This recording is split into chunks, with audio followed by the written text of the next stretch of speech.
It was supposed to be an adventure. I'd planned this road trip for months.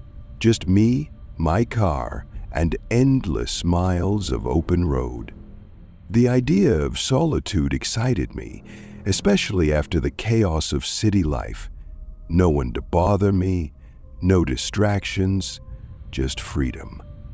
I packed a bag, filled my car with snacks, and left at dawn, driving west toward the mountains.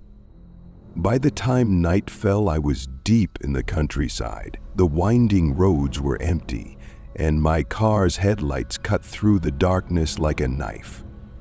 I hadn't seen another car for hours.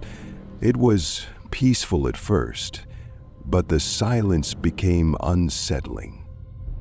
Then I noticed my gas gauge. It was dangerously low. I cursed myself for not stopping earlier when I saw a station. I pulled out my phone to check for nearby gas stations, but of course there was no signal.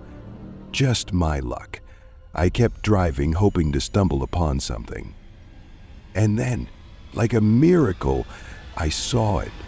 A flickering neon sign that read, "Gas." The place looked ancient, the kind of gas station that time forgot. The paint was peeling off the walls, and the single pump looked like it hadn't been used in decades. But I didn't have a choice. I pulled in and honked, but no one came out. The small shop attached to the station was lit though, so I decided to go in. The door creaked loudly as I pushed it open. Inside, it smelled like dust and old oil. The shelves were half empty, with random things like canned food and faded magazines. At the counter sat a man, probably in his 60s, wearing overalls. His eyes were cold, almost lifeless. "Need gas?" I said, trying to keep my voice steady. He didn't reply immediately. Instead, he stared at me for an uncomfortably long time before nodding. "Pumps out back, cash only." I didn't argue. I handed him some bills, and he handed me an old metal gas can. "Fill it yourself," he said flatly. I took the can and walked around to the back of the station. The air was colder there, and the darkness felt heavier. There was no pump, just an old tank with a rusty nozzle. As I started filling the can, I heard a sound behind me, a low guttural growl. I spun around, but there was nothing there, just shadows. I laughed nervously. "Get a grip," I muttered to myself. When I returned to my car, the man was gone. The shop was dark, and the station seemed even more lifeless than before. I poured the gas into my car, got in, and drove off, eager to leave that creepy place behind. A few miles down the road, my headlights caught something on the side of the road. It looked like a figure standing completely still. As I got closer, I realized it was the same man from the gas station, staring at me with those cold, lifeless eyes. My heart raced. How did he get here so fast? I hit the gas, speeding past him, but when I glanced in my rearview mirror, he was gone. I told myself it was just my imagination. I was tired, that was all. But then my car started acting up.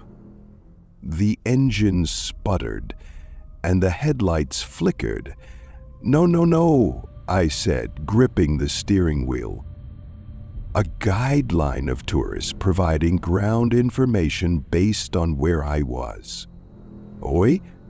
I know exactly where I am. The sun had set this morning, and a low blue light filled the air.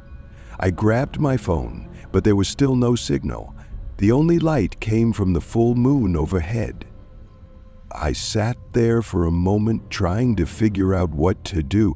That's when I heard it again. The growling. This time, it was louder, closer. My chest tightened. I locked my doors and rolled up the windows. The growling turned into scratching, like claws dragging across metal. I couldn't see anything outside, but I could feel it circling the car. And then, suddenly, everything went silent. I stayed in the car for what felt like hours, too scared to move. When the first light of dawn broke, I finally mustered the courage to step out. The car was covered in long, deep scratches, as if some wild animal had attacked it. But that wasn't the worst part. On the roof of the car, scrawled in red, were the words, "Next time, stay away." I never found out what happened that night. I got my car running and drove straight home, abandoning my road trip. But sometimes, when I'm alone at night, I swear I can still hear that growling. Brrr, brrr, brrr.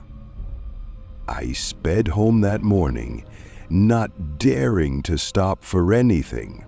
But the drive felt different. The world outside my windows seemed off. Trees taller, their branches twisted like claws, and the sky a strange pale gray. It was daylight, but everything felt wrong. The road I was on wasn't the same one I remembered. There were no familiar landmarks, no signs, not even mile markers. The farther I drove, the more I felt like I was going in circles. My GPS still had no signal, and my phone's clock was frozen at 6:13 a.m., even though I'd been driving for hours. Then I saw it. The same gas station. The flickering neon gas sign. My stomach dropped. "No," I whispered, "that's impossible." I drove past it as fast as I could. The tires screeched as I rounded the curve, gripping the wheel with white knuckles. I thought I'd escaped, but a few miles down the road, it was there again. The same gas station, the same peeling paint, the same faded shop front. This time I stopped the car. I didn't want to, but I couldn't keep driving in circles forever. My hands were shaking as I got out. The morning air was thick, suffocating. The silence was unnatural. No birds, no rustling trees, just nothing. The gas station was different now. The windows were shattered, the neon sign hung crooked, and the door to the shop swung open and shut in the wind. Against my better judgment, I went inside. The shelves were completely empty, and the smell of decay hit me like a punch. Flies buzzed around something on the counter, a gas can, the same one the man had given me last night. But the man was gone. I turned to leave, but the door slammed shut behind me. I yanked at it, but it wouldn't budge. Panic set in as the lights flickered. One bite after another, and day by day I felt more control over my frail. Then I heard it, a whisper. "Stay away." I froze, my breath catching in my throat. The voice came again, louder this time. "Stay away." The gas station shook violently, as if something enormous was moving beneath it. The floorboards cracked and I stumbled backward, falling into a shelf that toppled over. The ground split open, revealing a dark, writhing mass. something alive with countless limbs and glowing eyes staring up at me. I scrambled to my feet and bolted for the back door, throwing myself outside. I didn't look back as I ran to my car, jumped in, and hit the gas. The tires spun on the gravel, but I finally managed to speed away. The gas station disappeared in my rearview mirror, but the nightmare wasn't over. The road ahead was now lined with abandoned cars, all of them old and rusted, as if they'd been there for decades. Some had doors opened, their interiors shredded. Others looked as if they'd been melted, their frames twisted into grotesque shapes. I slowed down, my heart pounding. Each car I passed felt like a warning. And then I saw it. My own car. It was there, parked on the side of the road, the roof still covered in those red scrawled words, "Next time, stay away." I slammed on the brakes, staring at it in disbelief. How could it be here when I was still driving it? And then I saw the man. He was standing next to my doppelganger car, his cold, lifeless eyes fixed on me. This time he wasn't alone. Shadowy figures emerged from the trees behind him, dozens of them, all staring at me. I floored the gas pedal, swerving around the cars and speeding down the road. The shadowy figures didn't chase me, but their faces burned into my mind. They weren't entirely human. Some had elongated jaws, others too many eyes, and their shapes seemed to shift in the corner of my vision. When I finally reached civilization, in actual town, I pulled over at the first diner I saw. My hands were trembling as I ordered coffee, barely able to hold the cup. The waitress gave me a strange look. "Why?" Okay, hun? You look like you've seen a ghost." I nodded, not trusting myself to speak. As I sat there, trying to calm down, I noticed something on the wall behind the counter. A black and white photo of a gas station. The gas station. "That's just up the road, isn't it?" I asked, my voice barely above a whisper. The waitress frowned. "What are you talking about? That place burned down 30 years ago. Some folks say it's haunted, but it's just stories." I left the diner in a daze, my mind spinning. The gas station, the man, the growling, the shadows. It wasn't just a nightmare. It was something worse. Even now, months later, I still dream about that road. Sometimes I wake up to the sound of growling outside my window or the faint flicker of a neon gas sign in the distance. And sometimes when I start my car, I find those same red words scratched into the roof. Skeletal hands. After what felt like hours, I saw something up ahead, a tunnel. Relief flooded me. Maybe this was the way out. But as I approached, I realized something was wrong. The tunnel wasn't made of concrete or brick. It was alive.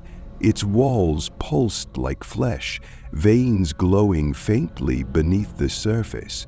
The entrance yawned wide, like the mouth of some enormous creature.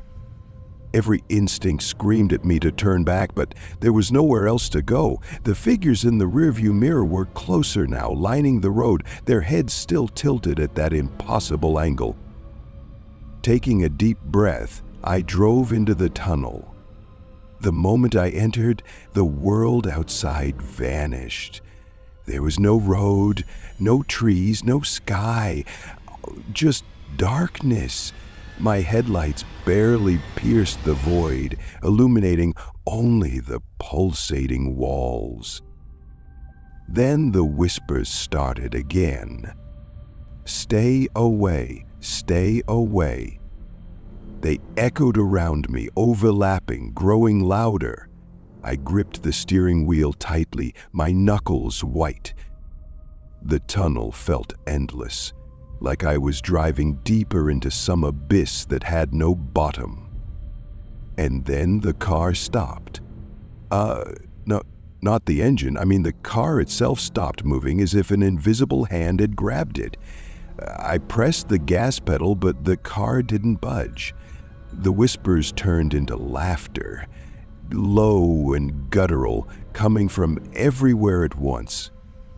The air inside the car grew stifling. I could see my breath now, the windows fogging up with every exhale. On the fogged glass, words began to appear, written by an unseen hand. "You warned?" The laughter stopped abruptly, replaced by a deafening silence. Then, the ceiling of the tunnel began to lower, pressing down toward the car. Panicked, I opened the door and scrambled out, stumbling onto the fleshy ground. The tunnel walls seemed to ripple, alive and watching. My car was crushed in seconds, the roof collapsing with a sickening crunch. I started running. I didn't know where I was going, but I couldn't stay there.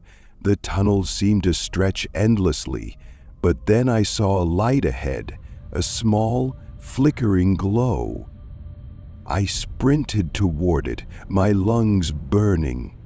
The light grew brighter, and I burst out of the tunnel, collapsing onto the ground. When I looked up, I was back at the gas station. But this time it was different. The shop was in ruins, overgrown with vines and moss. The gas pump was rusted beyond recognition, and the neon sign lay shattered on the ground. I approached cautiously, my heart pounding. As I stepped inside, I saw something that froze me in place. Photos, dozens of them, pinned to the walls.